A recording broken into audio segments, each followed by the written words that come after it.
அமெரிக்காவுக்கு எதிரான பிரிக்ஸ் கூட்டமைப்பின் கொள்கைகளை ஏற்கும் நாடுகளுக்கு 10 விழுக்காடு கூடுதல் வரி விதிக்கப்படும் என ட்ரம்ப் எச்சரித்துள்ளார்.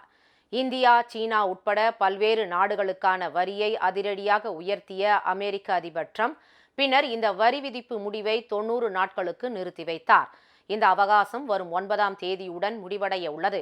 அதற்குள் அமெரிக்காவுடன் வணிக ஒப்பந்தம் ஏற்படுத்திக் கொள்ள இந்தியா உள்ளிட்ட நாடுகள் பேச்சு நடத்தி வருகின்றன. எனினும் இதில் உடன்பாடு ஏற்பட்டதாக 12 நாடுகளுக்கு புதிய வரி விதிப்புக்கான கடிதங்களில் கையெழுத்திட்டு விட்டதாகவும் இன்று இரவு அது பற்றிய அறிவிப்பை வெளியிட இருப்பதாகவும் ட்ரம்ப் கூறியிருந்தார்.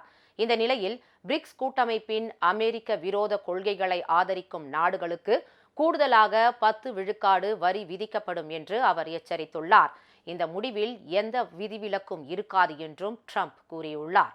பிரேசில் நாட்டில் பிரிக்ஸ் உச்சி மாநாடு நடைபெற்று வரும் சூழலில் ட்ரம்ப் இந்த அறிவிப்பை வெளியிட்டிருப்பது குறிப்பிடத்தக்கது.